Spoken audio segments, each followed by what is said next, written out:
Hello students, P block की अगली अपन reactions पढ़ते हैं हैलोजन्स के साथ में। वर्ग 13 और 14 के जो तत्व हैं वो हैलोजनों के साथ में किस प्रकार से अभिक्रिया करेंगे, इसके बारे में आज अपन डिस्कशन करेंगे पीसी स्टडी पॉइंट पर। तो चलिए स्टार्ट करते हैं आज का वीडियो। क्लास स्टार्ट करने से पहले यदि कोई भी नया स्टूडेंट पहली बार हमारे चैनल पे आया है तो उससे रिक्वेस्ट है, प्लीज चैनल को सब्सक्राइब करके बेल आइकन के बटन को जरूर प्रेस कर लीजिए ताकि आने वाले जो वीडियोज हैं उनका नोटिफिकेशन आपको टाइमली मिलता रहे और आपकी क्लास है वो एज इट इज रूटीन चलती रही। चलिए शुरू करते हैं आज की क्लास। हैलोजनों के साथ रिएक्शन। सबसे पहले हैलोजन कौन होते हैं? आवर्त सारणी में जो ग्रुप नंबर 17 17वां वर्ग है उसमें जो तत्व होते हैं उनको हैलोजन्स कहा जाता है। और स्टेबल जो हैलोजन होते हैं उसमें फ्लोरीन, क्लोरीन, ब्रोमीन और आयोडीन, ये 4 हैलोजन प्रकृति में स्थायी अवस्था में पाए जाते हैं। इसके अलावा एक एस्टेटिन और होता है हैलोजनों में, लेकिन वो रेडियो एक्टिव होता है, स्थायी नहीं होता है। यानी आप इन 4 के बारे में स्टडी कर सकते हैं। तो जो हैलोजन्स हैं इनको मैं मान लेता हूं एक्स, ठीक है। और इनकी अपने को रिएक्शन करानी है सबसे पहले ग्रुप नंबर 13 के साथ। ग्रुप नंबर 13 की संयोजकता 3 होती है और हैलोजन से टाइप होती है। 17वें वर्ग में है, संयोजी कोष में 7 इलेक्ट्रॉन होंगे तो केवल अष्टक के लिए 1 और इलेक्ट्रॉन की आवश्यकता है, इसलिए संयोजकता मात्र 1। मान लीजिए 13वें वर्ग का कोई तत्व है ई, हैलोजन के साथ अभिक्रिया करेगा तो किस प्रकार के हैलाइड बनेंगे? EX3 प्रकार के हैलाइड बनेंगे क्योंकि इनकी संयोजकता 3 और हैलोजन की संयोजकता 1। तो वर्ग संख्या 13 के तत्व हैलोजनों के साथ रिएक्शन कर EX3 प्रकार के हैलाइड बनाते हैं, जिसमें E की जो ऑक्सीकरण संख्या है वो +3, E का ऑक्सीडेशन नंबर यानी वर्ग 13 की ऑक्सीकरण संख्या +3। 13वें वर्ग में अपने को ज्यादा कुछ डिस्कशन करना नहीं है, इसमें केवल एक हैलोजन के बारे में थोड़ा सा अपने को पढ़ना है और वो है एल्यूमिनियम। 13वें वर्ग में तत्व आता है एल्यूमिनियम और उसका हैलोजन क्लोराइड, एल्यूमिनियम क्लोराइड। ये निर्जल अवस्था में जब होता है, निर्जल यानी सूखा हुआ, बिल्कुल से शुष्क होना चाहिए। जब निर्जल एल्यूमिनियम क्लोराइड की बोतल को खोला जाता है तो खोलते ही श्वेत धूम्र बनता है, सफेद धुआं बनता है। और वो श्वेत धूम्र क्यों बनते हैं? क्योंकि जैसे ही आप इसको खोलेंगे तो वायुमंडलीय नमी के साथ इसकी रिएक्शन हो जाएगी, एल्यूमिनियम क्लोराइड की रिएक्शन हो जाएगी एटमॉस्फेयर में जो वेपर है उसके साथ। और क्या रिएक्शन होती है देखिएगा, H2O को आप ऐसे भी लिख सकते हैं, चाहे HOH। तो रिएक्शन क्या होगी, जो एल्यूमिनियम है वो रिप्लेस करेगा हाइड्रोजन को, यानी एल्यूमिनियम वो हाइड्रोजन को उठा करके और खुद जुड़ेगा। तो हाइड्रोजन को हटाइए और एल्यूमिनियम को जोड़िए तो आपका प्रोडक्ट बन जाएगा, एल्यूमिनियम के साथ कौन जुड़ जाएगा? OH। और चूंकि एल्यूमिनियम की वैलेंसी 3 है इसलिए जल के 3 अणुओं में से 3 हाइड्रोजन को उठा करके और 3 OH के साथ जुड़ जाएगा। ये 3 हाइड्रोजन को उठा दिया और यहां पर एल्यूमिनियम जुड़ गया तो ये बढ़ गया एल्यूमिनियम हाइड्रोक्साइड, प्लस ये 3 हाइड्रोजन जुड़ेंगे 3 क्लोरीन के साथ, हाइड्रोक्लोरिक एसिड HCl बनेगी। और वो श्वेत धूम्र इस HCl गैस के कारण प्रोड्यूस होते हैं वहां पर। तो ध्यान रखना है, एल्यूमिनियम, शुष्क एल्यूमिनियम क्लोराइड की बोतल को अगर वायु में खोला जाए तो HCl के कारण वहां पर श्वेत धूम्र का निर्माण होता है, सफेद धुआं इसके कारण बनता है। ये तो बात हुई ग्रुप नंबर 13, कंप्लीट हो गया। अब आगे चलते हैं अपन ग्रुप नंबर 14 की ओर। 14वां जो ग्रुप है वर्ग संख्या 14, उसके बारे में अपन थोड़ा डिटेल में पढ़ेंगे। सबसे पहले ये देखेंगे कि वर्ग संख्या 14 के तत्व किस प्रकार के हैलाइड बनाते हैं। मान लीजिए 14वें वर्ग का तत्व है M, तो वर्ग संख्या 14 की जो इलेक्ट्रॉनिक विन्यास होता है बाहर वाला, वो देखिए कुछ इस प्रकार से होता है, ये इस प्रकार से ये इलेक्ट्रॉनिक विन्यास है, यानी ये 2 बॉन्ड बनाएगा। 2 बॉन्ड बनाएगा तो इनके हैलाइड बनेंगे MX2। लेकिन अपन पहले ही पढ़ चुके हैं और अपन जानते भी हैं कि ये 2 के बजाय 4 बॉन्ड बना करके अपना अष्टक पूरा करना चाहिए, क्योंकि 4 इलेक्ट्रॉन है और 4 की साझेदारी हो गई तो अष्टक पूरा हो जाएगा। इसलिए ये उत्तेजित होकर के इस इलेक्ट्रॉन को यहां ले आएगा, उत्तेजित हो जाएगा और 4 बॉन्ड बनाएगा। उस कंडीशन में इनके हैलाइड बनेंगे MX4। तो 2 प्रकार के हैलाइड देता है, MX2 and second is the MX4। Mostly MX4 जो होते हैं वही ज्यादा बनते हैं। MX2 मोस्टली बनता है लेड के लिए, क्योंकि अपन पहले पढ़ चुके हैं कि पी ब्लॉक तत्वों में वर्ग में नीचे की ओर जाने पर अक्रिय युग्म प्रभाव बढ़ता है। अक्रिय युग्म प्रभाव, और अक्रिय युग्म प्रभाव का मतलब वर्ग संख्या 14 की ऑक्सीकरण संख्या प्लस 4 की बजाय प्लस 2 ऑक्सीकरण संख्या ज्यादा स्टेबल होगी। तो सबसे नीचे आता है पीपी लेड, तो ये प्लस 4 की बजाय प्लस 2 ऑक्सीकरण संख्या में ज्यादा स्टेबल रहेगा। यानी ये पीबी जो है X4 की बजाय पीबी X2 ये ज्यादा स्टेबल होगा। PB X2 is more stable than PB X4। PB X2 का यहीं पर काम कंप्लीट हो गया। अगला अपना बचता है MX4। आप देख सकते हैं MX4 किस तरह से बनता है। M को उत्तेजित होना पड़ेगा और उस कंडीशन में इसका जो संकरण है वो हो जाएगा sp3। या आप देख सकते हैं S और 3p, sp3 संकरण के द्वारा MX4 का निर्माण होता है। अब इसमें जो MX4 का जो निर्माण होता है, इसमें जो ऑक्सीडेशन नंबर है, संकरण आपने बता दिया sp3 है, ऑक्सीडेशन जो नंबर है वो +4। MX4 4 हैलोजन जुड़े तो ऑक्सीडेशन नंबर +4 होने वाला है। और अगर ऑक्सीडेशन नंबर +4 है तो जो यौगिक है वो सहसंयोजी होंगे। यौगिक कैसे बनेंगे? सहसंयोजी, क्योंकि +4 ऑक्सीकरण संख्या बहुत ज्यादा होती है और प्रथम 4 आयनन एंथैल्पियों के मान बहुत ज्यादा होने के कारण, क्योंकि 4 इलेक्ट्रॉनों का त्याग करना वेरी टिपिकल, तो ये इलेक्ट्रॉन त्याग करने की बजाय साझेदारी करेंगे और कैसे यौगिक बनाएंगे? सहसंयोजी। कैसे यौगिक बना लिए? सहसंयोजी यौगिक बनाना ये ज्यादा पसंद करते हैं। त्याग करने की बजाय साझेदारी करके सहसंयोजी यौगिक बनाएंगे। कारण आप समझ गए होंगे, क्योंकि ऑक्सीडेशन नंबर +4 का मतलब प्रथम 4 आयनन एंथैल्पियां और जिनके मान बहुत ही हाई होंगे। लेकिन इसके बावजूद भी इनमें कुछ आयनिक यौगिक भी होते हैं, कुछ आयनिक कंपाउंड्स पाए जाते हैं। अब आयनिक कंपाउंड्स कौन से बन सकते हैं, चलिए लेट्स चेक करते हैं। वर्ग 14 में आप देख सकते हैं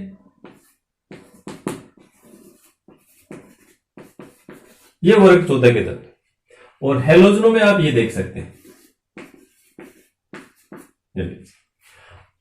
अब इनमें से आयनिक कौन सा बनेगा?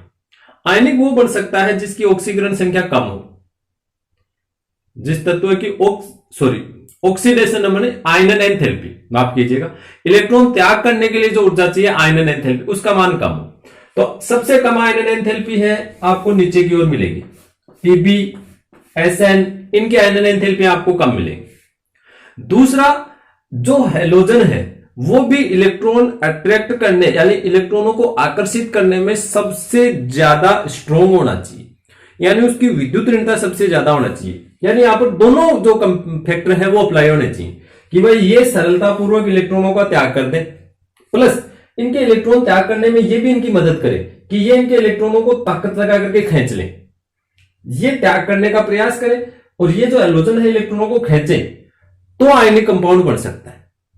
तो इलेक्ट्रॉन खींचने के मामले में सबसे बढ़िया टैलेंटेड है F, फ्लोरीन। सबसे आवर्त सारणी में सबसे ज्यादा विद्युत ऋणता है, यानी फ्लोरीन जब लेड और टिन के साथ में जुड़े तो इनके यौगिक बन सकते हैं आयनिक। तो यहां पर अपवाद स्वरूप 2 कंपाउंड आपके आयनिक बनेंगे, नंबर 1 SnF4 और नंबर 2 PbF4। टिन और लेड के जो टेट्राफ्लोराइड है ये आयनिक प्रकृति के होंगे, और आयनिक प्रकृति के होने का इनका कारण हो गया कि इनके आयनन एंथैल्पी कम है और फ्लोरीन में इलेक्ट्रॉन खींचने की जो नेचर है वो ज्यादा है। तो ये तो बात हो गई इनकी MX4 की बेसिक चीजें कि ये सहसंयोजी होते हैं, इनका संकरण हो गया, ऑक्सीडेशन नंबर हो गया, इनमें अपवाद स्वरूप SF4 और PbF4 आयनिक नेचर के होते हैं। इसके बाद में एक इंपॉर्टेंट यहां पर कंपाउंड और भी आता है, और वो ये है कि PbI4, लेड का टेट्रा आयोडाइड। इसके बारे में अपन थोड़ा सा डिस्कशन करते हैं। देखिएगा PbI4 के बारे में क्या डिस्कशन करना है। डिस्कशन ये करना है कि ये अज्ञात है, यानी इसका निर्माण नहीं होता। कंप्लीटली MX4 बन रहे हैं तो PbI4 क्यों नहीं बन रहा है? आयनिक सहसंयोजी कैसा भी नहीं बन रहा है, तो नहीं बनने का कारण क्या है, चलिए चेक करते हैं। ये देखिए Pb, लेड का इलेक्ट्रॉनिक विन्यास 6s2 6p2, ठीक है। अब इसके साथ में 4 आयोडीन जुड़े, ये उत्तेजित हो जाए तो ठीक है। अब देखिए नॉर्मली आपने पहले भी पढ़ा है, VBT में भी खूब पढ़ा है, तत्वों को उत्तेजित करके उनमें संकरण करवाना, बॉन्ड बनाना खूब पढ़ा है अपन ने। लेकिन एक चीज, ये उत्तेजित होकर के जब इलेक्ट्रॉन यहां जाएगा तो उसके लिए एनर्जी चाहिए। इलेक्ट्रॉनों को उत्तेजित करने के लिए एनर्जी की आवश्यकता होती है। तो इलेक्ट्रॉन को अगर आप यहां से यहां उत्तेजित कर रहे हैं तो उसके लिए ऊर्जा की जरूरत पड़ेगी। अब ऊर्जा कहां से आएगी, ये एनर्जी कहां से आती है? बाकी के कंपाउंड्स में कहां से आती है? वहीं से इसमें आएगी। बाकी के कंपाउंड्स में कहां से आती है?